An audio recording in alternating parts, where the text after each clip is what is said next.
Riyaziyyat təkcə texniki və təbiət elmlərinin açarı deyil, fəlsəfə, musiqi ilə də çox sıxılırlar. Məsələn, Yunan riyaziyyatçısı, dini və siyasi alim Pifagor notlar rəqəmlərlə ifadə etmişdir. Dahi bəstəkarımız Üzeyir Hacıbəyli Qori seminariyasını bitirdikdən sonra bir müddət riyaziyyat müəllimi işləmişdir. O, bu müddət ərzində 5 hesab məsələsi kitabını nəşr etdirmişdir. Onun təkcə 1907-ci ildə nəşr edildiyi kitabda 352 məsələ vardır. Görkəmli Fransız imperatoru Napoleon Bonaparte demişdir.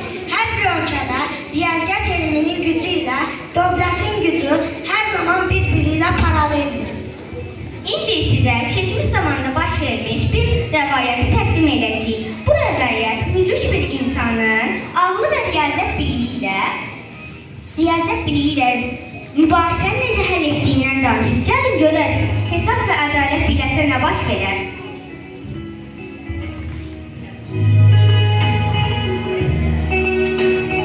Kamil, tərəfdən çıxın.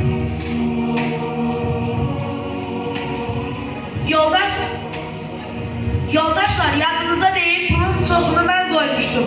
Ona görə də çox deməli mən götürməliyəm. Yox, ən çox pulu mən qoymuşdum axı. Ən çox pulu mən qoymuşdum. Mən pulun 1/3 hissəsini qoymuşdum. Mən də 9/1 hissəsini qoymuşdum. Mən də 2/1 hissəsini. Hədə, mən çox deməli götürməliyəm. Yox, 9/1 hissəsi daha çox deməkdir. Ən çox da mən götürməliyəm. Siz hesablama bilmişsiniz, 2/1 hissəsi daha çoxdur da mən çoxu mən götürməliyəm.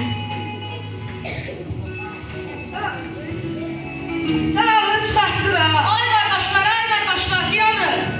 Nə olub qardaşlar, niyə dalaşırsınız? Qardaş, bizim şərikli mallarımız vardı. Hər kəs pul qoyub ticarətlə məşğul olmaq üçün başqa bir ölkəyə getmişdi. İndi isə vətənimizdəki və bütün malları bölüşdürmüşük. Hər kəs istəyir ki, çox olanını özünə götürsün. Qoyanda bəs hansı hissələri qoymuşdunuz? Qardaş, mən pulun 2/1 hissəsini qoymuşdum. Mən də 3/1 hissəsini qoymuşdum. Mən də 9/1 hissəsini qoymuşdum. Diyanın görüm, sizin neçə dəvəniz var? Bizim 17 dəvəmiz var. Gəlin bir də mən verim olsun 18 dəvə. İndi gəlin bölək. 18-in 2/1-i 9 dəvə. 2/1-i kim qoymuşdu? Mən qoymuşdum. Sənə 9 dəvə düşür. 18-in 3/1-i 6 dəvə. 3/1-i kim qoymuşdu? Mən qoymuşdum. Sənə də 6 dəvə düşür. 18-in 9/1-də 2 dəvə. Sənə də 2 dəvə düşür. Toplayanda olur 17 dəvə. Allah səndən razı olsun.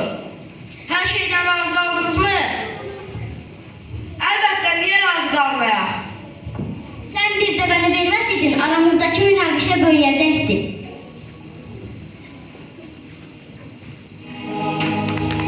Siz sağ mən də salamat. Allah'a emanet olun.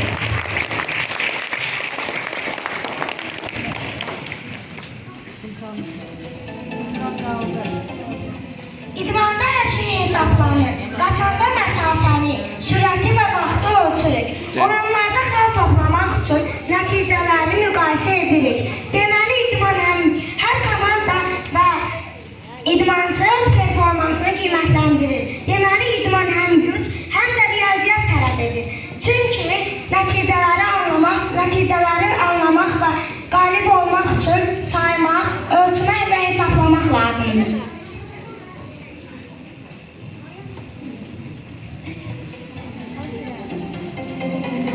Döyüş zamanı 1 dəqiqə 30 saniyə olacaq. Birinci round. Fight!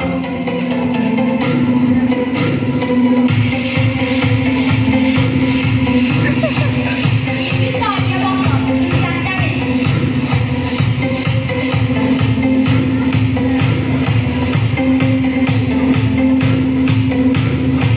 Yox, yarışın qalibi Çiqar, Azərbaycan çempionu Həsən Ağa Gülcandır.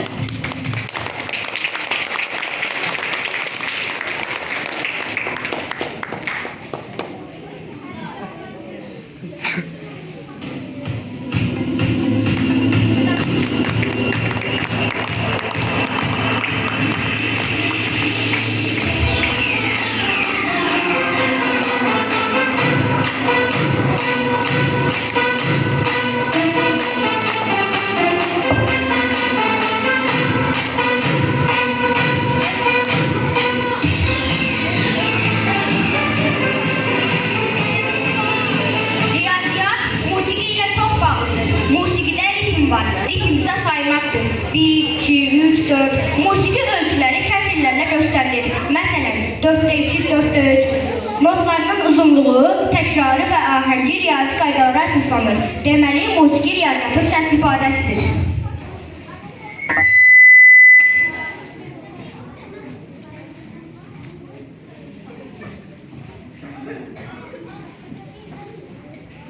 Bu qədər.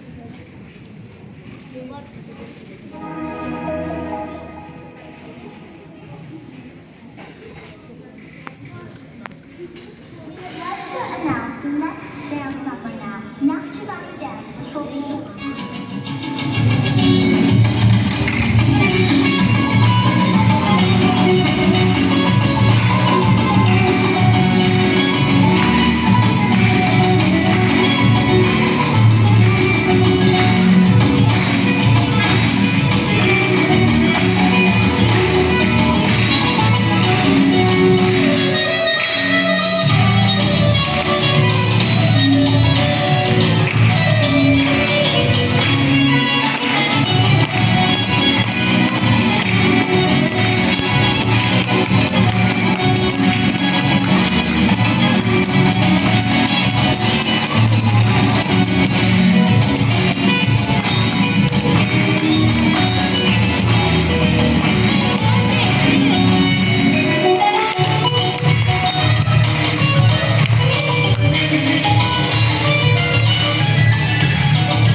Azarı kankarı.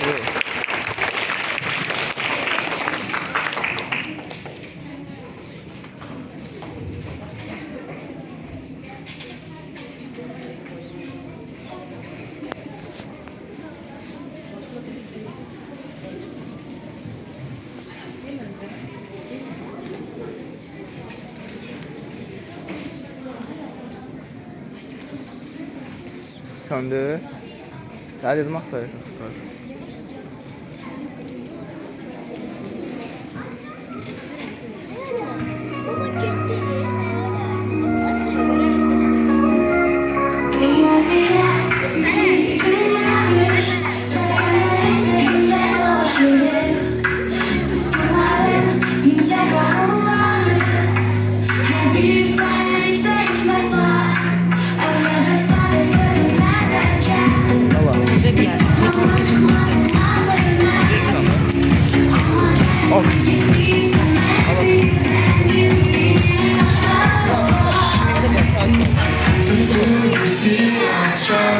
Riyaziyyatın sonsuz deryasında grafiklerde hayat kıvrılır.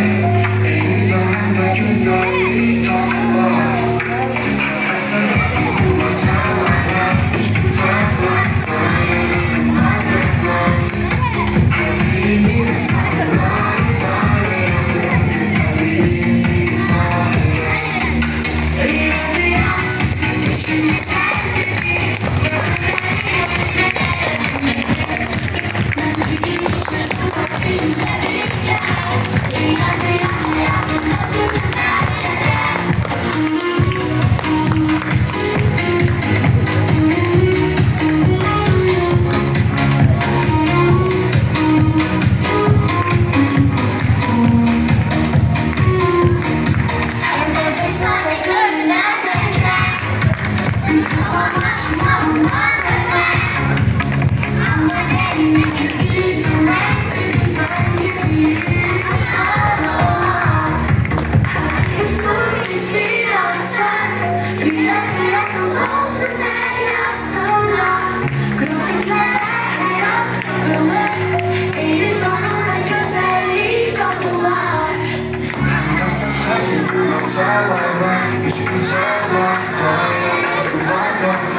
Happy